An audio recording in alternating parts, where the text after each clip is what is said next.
안녕하십니까, 최호빈입니다. 지금부터 제가 설명드릴 내용은 현재 정치랑도 많이 연결이 되어 있습니다. 그러니까 민주주의 발전 과정과 그 경제 성장 과정이 현재 정치랑도 그 관련이 없다고는 할 수 없어요. 아니, 오히려 굉장히 밀접한 관계가 있다고 할 수 있습니다. 그래서 현재 여러분들께서 가지고 있는 그 정치 성향에 따라서 제가 지금부터 하는 강의 내용이 약간의 오해를 부를 수 있는데요. 그 좀 오해는 하지 말으셨으면 좋겠습니다. 왜냐하면 저는 이제 교과서 해석을 바탕으로 강의를 하고 있고, 그리고 지금 통용되고 있는 많은 사람들이 그렇게 생각하는 그러한 해석으로 좀 강의를 할 것이니 그러한 해석도 좀 제시를 해 드릴게요. 그러니까 좀 오해는 하지 말으셨으면 좋겠습니다. 좀 오해가 되신다면 그 교과서 내용을 좀 참고해 주시면 좋을 것 같아요. 그 전쟁 중에 있잖아요. 아직 전쟁 끝나기는 전이에요. 이게 52년도인데 이 전에, 그러니까 52년이 되기 전에 한 번 총선이 있어요. 이 총선 때, 이 총선 때, 그 여당과 야당의 후보가 있잖아. 이 후보 중에서 여당의 후보보다 야당의 후보가 더 많이 당선이 됩니다. 그럼 이렇게 되면 위협을 받는 사람이 있어요. 그 정치적으로. 누구냐면 이승만입니다. 이승만 대통령이 좀 많이 위협을 받아요. 다음 대통령 못할 수도 있잖아요. 그래서 이때 개헌을 한번 하게 되는데 이 개헌안의 이름을 우리는 보통 발췌 개헌이라고 부릅니다. 발췌 개헌이라고 부릅니다. 왜 발췌 개헌이냐면 그 당시 미국 같은 다른 민주공화국들의 그 헌법을 많이 발췌했기 때문입니다. 왜냐 아직 우리나라가 그런 것이 많이 발전이 안 돼 있는 상태잖아요. 그래서 많이 발췌를 해서 개헌을 한 것 같습니다. 이렇게 발췌해서 개헌을 했는데 이게 내용이 뭐냐면 대통령 직선제예요.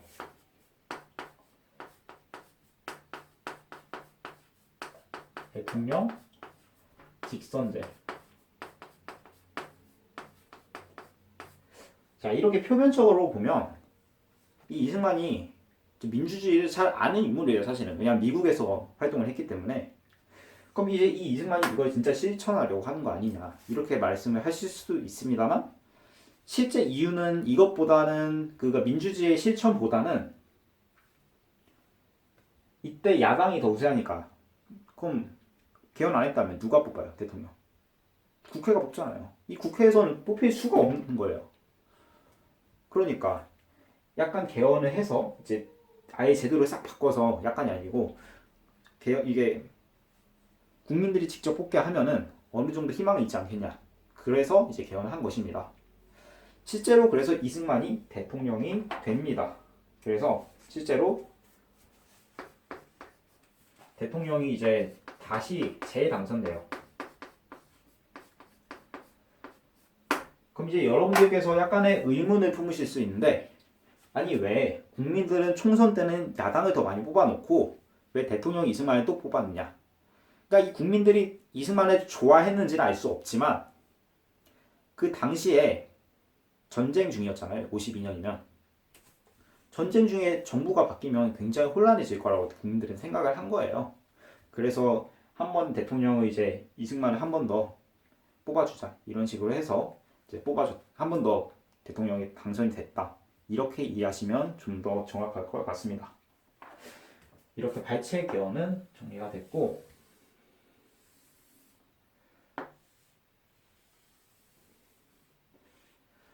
발췌 개헌이 있었고, 또 어떤 게 있냐면 이게 좀 중요합니다. 이게 1954년이에요. 이걸 우리가 4.4.5.2 개헌이라고 해요. 이 왜 이렇게 부르냐면 이거 좀 이따 알려드릴게요. 개헌. 제가 이제 좀 많은 내용을 이 작은 칠판 안에 담아야 되기 때문에 이렇게 두 줄로 쓴다는 거 좀 양해해 주시고, 이게 왜 4.4.5.2 개헌이라고 부르냐? 그 당시에 이제 국회가 그 정족 수가 있잖아요. 그러니까 이만큼은 이거를 찬성을 해야 이 법안을 통과시킬 수 있다. 그게 지금도 이제 3분의 2예요. 기본적으로 3분의 2가 정족 수입니다. 근데 이 3분의 1을 맞추려면 그 당시 국회에서는 정족수가 몇 명이냐면 정족수가 136명입니다. 왜 136명이냐면 그 당시 이제 그 의석의 3분의 1을 하잖아요. 그러면 135.3땡 우리가 보통 이렇게 많이 표현하잖아. 135점 이게 33333 이렇게 된다는 뜻이죠. 이렇게 표현을 하면 이게 이것보다 이거랑 같거나 이것보다 높아야 돼. 이상이어야 한다고요. 근데 이거랑 같을 수가 있어요? 없어요? 없습니다. 어떻게 사람의 0.33330이 나옵니까? 그러니까 이거 이상인 136명이 정족수다 이겁니다. 그런데 여기서 반전이 있습니다. 어떤 반전이 있냐면 이거를 반올림해요. 그러니까 이거 무조건 이거 넘어야 되는데 그 정부와 여당 차원에서 이거를 억지를 부린 거죠. 이거를 반올림해서 근사값을 맞추면 되지 않겠느냐 하고 이걸 무조건 넘어야 하는데도 불구하고 현행 법상이 그래서 정족수를 몇이라고 주장하냐 135명이다 이렇게 주장합니다. 근데 왜 이렇게 주장했냐면 이때 정확히 그 개헌안이 135명이 찬성했대요. 그래서 얘만 동의를 하면 되는 거 아니냐라고 주장을 한 겁니다. 자 이게 참 완전 억지죠 이거는. 그러니까 이렇게 해서 이제 개헌을 하게 되는데 어떤 그 내용이 뭐냐? 내용은 초대 대통령에 한해서 대통령만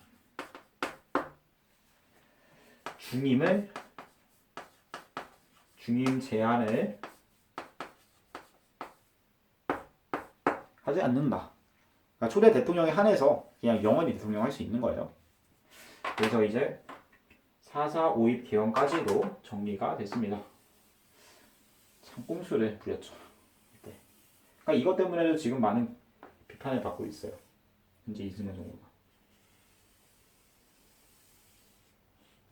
자 이렇게 4.4 5.2 개헌으로 인해서 또 이승만은 대통령 한 번 더 하게 됐는데 그 다음에 선거가 또 있어요. 이게 여기서 진짜 결정타죠 이거.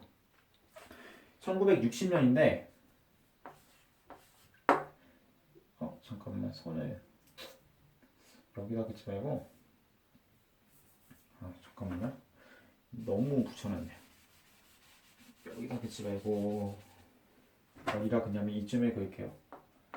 1960년에 이제 뭐냐면 그 3월 15일에 선거를 하게 돼요. 그래서 대통령에는 이제 누가 나오냐면 대통령에는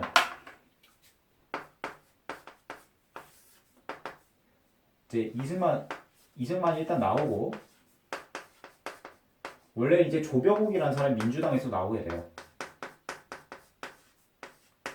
근데 이 조병옥 박사님께서 이제 박사였어요 그 당시에. 이제 조병옥이 좀 몸이 좀 안 좋았어요. 그래서 그 선거 전에 사망하게 됩니다. 그래서 이승만이 단독이 돼요. 그럼 뭐예요? 이승만이 대통령이 됐네요. 그런데 문제가 뭐냐? 이때 부통령이 좀 문제가 돼요. 부통령이 후보가 누구였냐면 그 자유당에 이기붕이라는 사람이 있고 근데 이 사람하고 또 붙는 사람이 민주당이에요. 근데 제가 이걸 지금 당 색깔로 왜 쓰는 것 같지? 잘 모르겠네요. 어쨌든 이게 장면이라는 사람이 있는데 이제 이기붕하고 장면이라는 사람이 붙게 돼요. 이렇게 붙는데 이기붕이 안 될 것 같은 거야. 이때 자유당 지지율이 좀 낮았어요. 그래서 이기붕이 안 될 것 같으니까 뭘 하느냐? 이제 장면이 너무 유리한 거예요. 그래서 이때 부정을 저지릅니다. 어떻게 부정을 저지르냐? 그냥 진짜 할 수 있는 거 다 했어요. 뭐 샌드위치 선거다, 뭐 피아노 선거다, 뭐 그런 건 저도 잘 쓰지 않았는데 좀 까먹었고요. 좀 봐주시기 바랍니다. 이제 그런 거는 이제 어떤 부정을 했냐면 막 선거 그러니까 투표만 막 바꿔치우고 표 막 사전에 엄청 막 찍어놓고 그런 식으로 엄청난 부정을 하게 됩니다. 진짜 할 수 있는 거 다 했다고 할 수 있을 정도로 그러니까 막 감시하고 그런 거죠. 막 여러 명씩 같이 투표하도록 하고 원래 그러면 안 되는데 그래서 이때 이 부정을 너무 많이 저지르게 됩니다. 그래서 우리는 이 3.15 선거를 3.15 부정선거라고 합니다. 글씨가 개발세발이네요. 자, 부정선거 글씨를 살짝만 다시 쓸게요. 이런 줄 알아보기 편하신가요? 네, 좀 불편하실 것 같네요. 그냥 부정선거예요. 부정선거. 3.15 부정선거 우리가 흔히 아는 거. 자, 이제 3.15 부정선거가 이렇게 일어나게 되는데 이렇게 3.15 부정선거가 일어났습니다. 그러면 이게 어떻게 이게 밝혀지게 되냐면 부정선거 지령서라는 게 내려와요. 원래 그 전에도 이제 지지율이 원래 이기분이 95%가 나왔대요. 근데 그 어떤 국민이 믿어요. 근데 그것을 그래서 79%로 낮춰서 발표합니다. 근데 그것도 이제 국민들께서 많이 안 믿으신 것 같습니다. 그리고 이제 하나가 더 있는데 부정선거 지령서라는 게 공개가 돼요. 부정선거 이렇게 하도록 정부에서 명령을 내렸다는 거예요. 정부에서. 이게 발표가 되면서 엄청나게 들고 일어나죠. 첫 번째. 일단 막 규탄 집회를 하게 되면서 4월 11일에 마산에서 김주열의 시신이 발견돼요. 그러니까 한쪽 눈에 체류탄 박힌 상태로 이제 물 속에서 발견이 되게 되는데 이 김주열의 시신 이것이 나중에 이게 4.19 혁명의 도화선이 됩니다. 그래서 일어난 거 4.19 혁명이다. 이제 혁명과 운동의 구별법은 뒤에서도 설명하겠지만 혁명은 이제 성공한 거고 운동은 이제 성공하지 못한 거예요. 그래서 이 4.19 혁명은 혁명이잖아요. 성공했습니다. 그 과정을 좀 살펴봅시다. 이렇게 이게 주가 된 것은 이 김주열이 학생이잖아요. 학생들이 이게 처음에 주가 돼요. 근데 이 대학생들이 시위를 참가를 하는데 말이야 이거를 군대 엄청 과잉 진압을 해요. 엄청 막 잔인하게 막 진압하고 막 계엄령 때리고 막 군대로 진압하고 하니까 사상자가 엄청 났겠죠. 그래서 이제 교수들이 화난 거예요. 막 분노한 거죠. 우리 학생들 막 죽어나가는 거 보고. 그래서 어떤 게 전개가 되냐면 그래서 4월 25일에 대학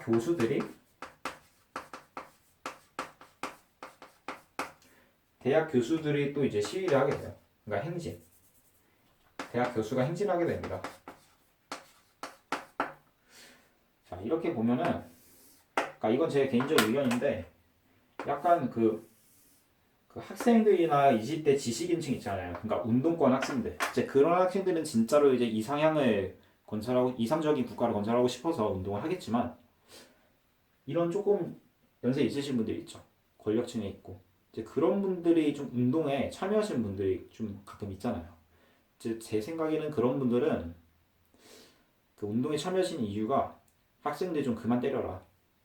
이 메시지를 전하려고 참여하신 게 아닐까 해요. 우리 학생들 왜 때리냐? 좀 그만 좀 때려라. 이래서 이런 이제 완전 보편적인 그런 인류애로 인해서 이렇게 운동에 참여한 게 아닐까. 약간 그런 생각이 듭니다. 어떻게 보면 약간 가슴이 좀 뭉클해지기도 하죠. 어쨌든 이렇게 4월 25일에 대학 교수가 행진하게 되면서 완전 난리가 나요. 이승만 동상 막 끌어내리고 그런 식으로 엄청 난리가 납니다. 그래서 이승만도 더 이상 버티진 못합니다. 어떻게 되냐? 4월 26일에 이승만이 뭐 한다고?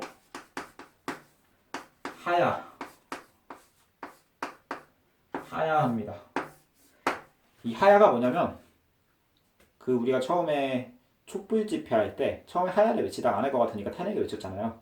이 하야는 스스로 물러나는 겁니다. 탄핵은 이제 우리가 이제 법적인 절차로 인해서 대통령이 강제로 쫓겨나는 거고.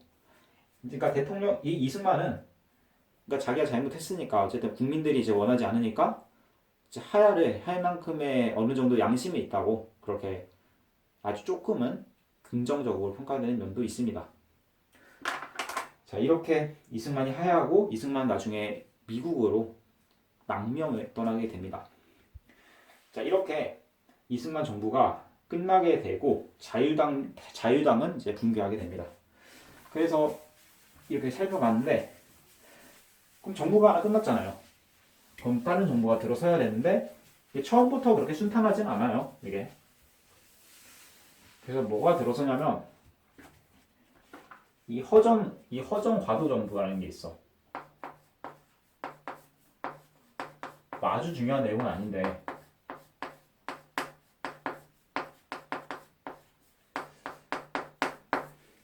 이 허정 과도 정부라는 것이 있습니다. 그러니까 말 그대로 과도기의 정부예요. 과도기. 그러니까 다른 정부로 이게 이제 넘어갈 거예요. 이때 개헌을 하는데 이 개헌 내용이 또 중요하다. 뭐냐면 내각 책임제로 개헌을 합니다. 이제 대통령제가 아니고 대통령제 하면서 이게 막 부정하고 난리를 쳤으니까 이제는 내각 책임제를 하자. 이 내각은 이제 국무총리가 주가 되는 거죠. 그러니까 대통령도 있긴 있는데 상징적인 존재고 이제 총리가 주가 되는 것을 내각 책임제라고 합니다. 이렇게 허정 과도 정부까지 우리가 정리를 해 보았습니다. 그러면 여기서 넘어가는 정부가 뭐냐면 장면 내각이에요. 드디어 이제 내각 책임제 했죠. 그럼 내각이 들어서야죠. 장면 내각이 들어섭니다. 이 장면 내각, 장면이 사람 이름이에요. 그 씬, 진짜 막 이런 단어가 아니고 이런 거 하면 안 돼. 이렇게 생각하시면 안 됩니다. 장면은 진짜 사람 이름이에요. 그 장면이 이제 국무총리고, 그러니까 이 사람은 이제 총리고, 이제 대통령은 누구냐면 윤보선이라는 인물이 돼요. 윤보선이라는 인물이 대통령이 됩니다. 하지만 이제 실권은 이제 장면한테 다 있는 그런 상태죠. 이제 그래서 헌법 개정을 또 한번 하게 되는데 헌법 개정을 하고 새로운 정부가 있으니까 그리고 경제 이때 좀 중요한 게 그 경제 개발 5개년 계획 있잖아요. 경제 개발 5개년 계획 있잖아요. 이게 그 박정희 업적으로 많이 알고 있는데 물론 박정희 때 이걸 시행한 건 맞습니다. 그런데 이게 실제로 처음 이게 언제 계획이 됐냐면 이승만 때 경제계획 7개년 계획이라는 게 계획이래요. 이걸로 이렇게 수정을 한 거고 그리고 이것이 실제로 조금 더 수정이 돼서 실제로 이제 효성을 갖게 되는 것은 박정희 때다. 박정희 때 이게 진짜 시행은 됩니다. 그런데 이렇게 막 여러 가지 개혁을 했지만 또 문제가 발생하는데 어떻게 문제가 발생하냐면 민주당이 분열합니다. 어떻게 분열하냐면 이제 구파와 신파로 이제 분열을 하게 돼요. 구파는 이제 윤보선, 이제 신파는 장면을 이제 중심으로 하죠. 이렇게 민주당이 이렇게 분열이 되게 됩니다. 그러면서 이제 많은 한계가 보이기 시작하는 거죠. 이렇게 장면 내각도 정리해 봤는데 그러니까 이렇게 막 더 민주당이 분열해서 정치적으로 완전 혼란해진 거예요. 여기서 또 한 번의 반전이 있습니다. 뭔 반전이냐면 5.16 군사정변.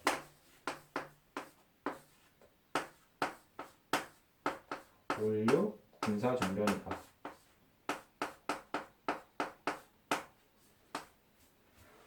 자, 박정희가 중심으로 되어서 된 그 군사들이 일으킨 게 바로 5.16 군사정변입니다. 자, 이것은 이제 다음 시간에 다뤄보도록 하겠습니다. 자, 오늘은 이제 이승만 정부와 그 이승만 정부와 그 끝, 그리고 장면 내각까지 우리가 살펴봤습니다. 그 다음에는 또 어떤 정부가 이제 등장하게 되고 민주주의가 어떻게 발전하게 되는지 또 살펴보도록 하겠습니다. 오늘 강의는 여기서 마치도록 하겠습니다. 감사합니다.